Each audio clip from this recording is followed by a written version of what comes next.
Hi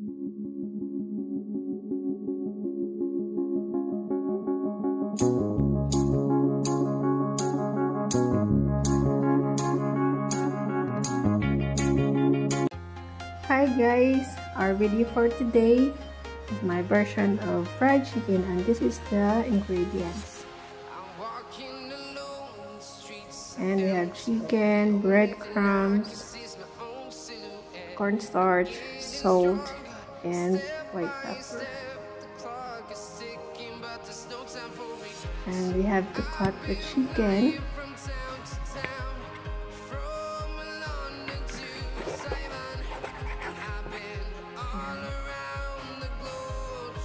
Para mas more crispier ang chicken natin.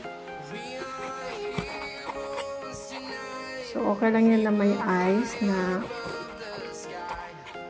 hiwain siya na may ice para mas madali siya hiwain. And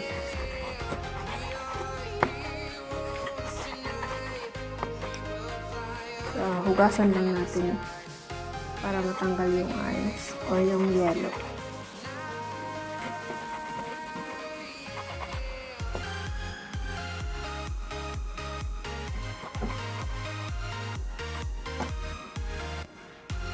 Ayan, hugasan lang natin siya.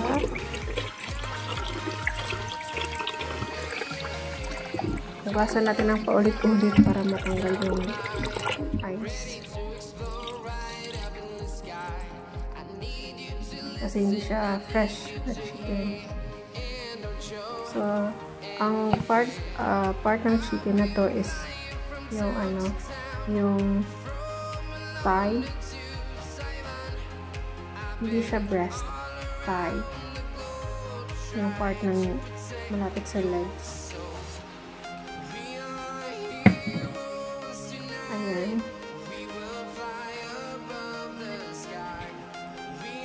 Punasan lang natin ng paper towel para hindi siya masyadong basa. And then, for the marination, we put some white pepper, salt, and cornstarch. Paghalo-haloin muna natin. Ayan. Huwag tayo gumamit ng ng kutsara or anumang dapat kamayin nyo guys, kamay. Para mas madali mag-absorb yung ingredients. And then we put some cornstarch. Nasa sa inyo lang yun kung madami yung cornstarch na ilalagay nyo, depende sa inyo. Ito guys, paalala, hindi naman yung sa atin iba-iba yung way ng pagluluto. Ito yung way ko. So, nasa sa inyo na yun kung susundin nyo or gumawa kayo ng sariling version nyo. At ito yung pinaka gusto ng mga alaga ko dito.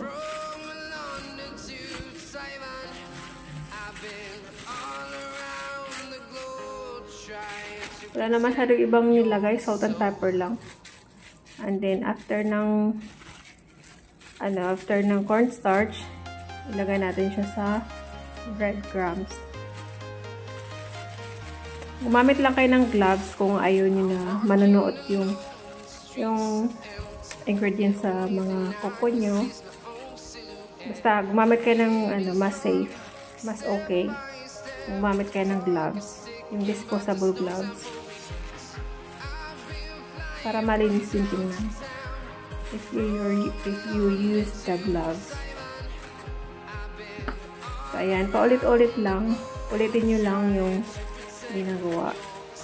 Ayan, dapat manunuot yung breadcrumbs doon sa chicken. Yung yung cornstarch, dapat hindi siya masyado madami kasi tapos medyo basa siya konti. May konti para pag naglagay kayo ng breadcrumbs, mabilis kumapit yung breadcrumbs doon sa chicken. Kasi pag naglagay kayo ng madaming cornstarch, hindi na masyado malagyan ng breadcrumbs yung chicken. So dapat lang, tama lang yung ilagay nyo na cornstarch. Yung iba, it's either they gumamit sila ng flour. Depende. Depende sa inyo yan, guys. So, kung ano lang meron kayo, kung ano lang din meron dito sa amin, yun yung ginagamit ko. Like kung ano lang, kung walang breadcrumbs, pwede din na cornstarch lang. Diba? Pero mas maganda may breadcrumbs para more crispier siya. Mas siya crunchy. So, ayan, tapos na tayo. So, mag-init tayo ng mantika. Ganyan pag kayo ng mantika, hindi yung kamay ha. Yung chopstick or it's either the breadcrumbs, ilagay niyo sa oil. Kung okay na ba siya. Ayan, ilagay lang natin. So, wag natin wag siksik doon sa sa pot yung chicken. Dapat may siya. Dapat maluwang or may space.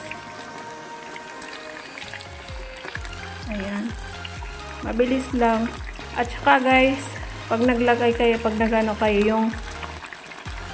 paglagay kayo ng oil, dapat sobrang init niya. Dapat mainit na mainit. Tapos, pag nilagay nyo na yung nilagay nyo na yung chicken, hinaan nyo na yung apoy. Or yung fire. Ganun yun. Para hindi yung oil, hindi siya papasok doon sa chicken, doon sa loob ng chicken mismo. So, ganyan. Diba ang ganda? So, ganyan lang po yung way ng aking pagluluto ng fried chicken. Ganyan din yung yung kahit sa chicken wings, pwede ganyan din yung gawin nyo. Or gamitin nyo yung chicken wings kung wala kayong thigh or breast. Pwede chicken wings. Or yung yung drumstick. Pwede rin yun. Same procedure lang. Same ingredients, same procedure. So, walang pagbabago. Pwede rin sa yung sa fish fillet, same procedure din po. Kung gusto niyo ng fish, ganyan din yung gagawin niyo. So, hintayin lang natin siya na maluto. So, ayan, medyo brown na siya. Golden brown. At saka dapat yung oil nyo, bago siya. Or pwede naman use oil. Pero huwag kayong gumamit ng oil na yung nangitim na yung oil. Dapat, ang oil kasi, pwede gamitin yung oil 3 times. Pwede siya gamitin. Pero kung alam niyo na medyo hindi na siya pwede, huwag niyo nang gamitin. Kasi pag gumamit kayo ng use oil na medyo black na siya, ay yan din yung nagko-cause ng cancer. So much better na maging maingat tayo kasi mahal po magkasakit. Diba guys? So ayan, same procedure pa rin, hintayin natin na maluto yung mga yung mga chicken. Guys, sobrang nagustuhan to ng mga bata.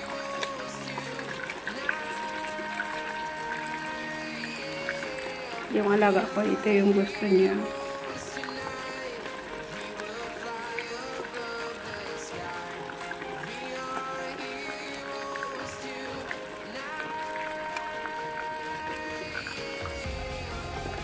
Ayan na yung iba, yung unang naluto natin. Golden brown. Maganda kasi pag bagong gamit yung oil kasi yung luto mo din talagang golden brown yung kalabasan niya.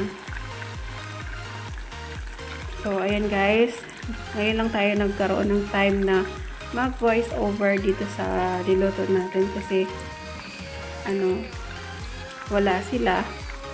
So, ito na yung pagkakataon natin na mag-voice over dito sa niluto natin. Or niluto ko pala. Hindi pala sa ito. Guys, thank you so much for watching my video. Sana po hindi kayo magsawa na mag-support sa ating lahat. And shout out to Solid and Liquid team. At sa lahat-lahat po. Thank you so much everyone. And we love you guys. I love you guys.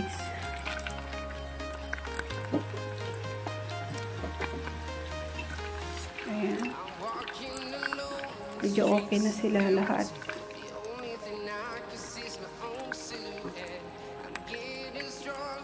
Para hindi siya masunog, kaya ko siya ginaganyan. Para hindi siya masunog. Kasi medyo yung fire natin, medyo malakas konti. Alam nyo guys, mas maganda madaming oil yung nilalagay kasi nga hindi nanonood yung oil dun sa loob ng chicken.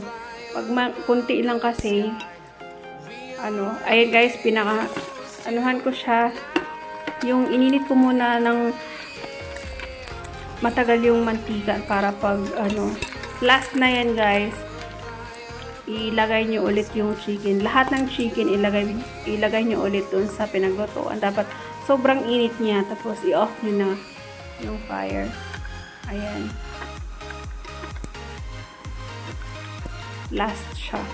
Tapos mag-ano lang kayo ng paper towel, mag-ready kayo para doon nyo ilagay yung yung chicken. Ayan, okay na siya.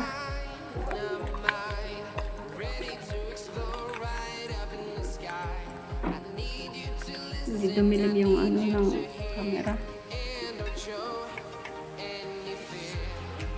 So ayan na. It's ready na.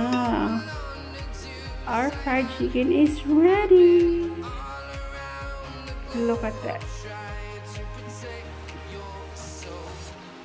So nice and crunchy. And crispier. And it's golden, not the black one. Hindi siya nasunog guys. So it's perfect. Look at that. Oh, diba? Guys, thank you for watching and have a good day everyone and stay safe.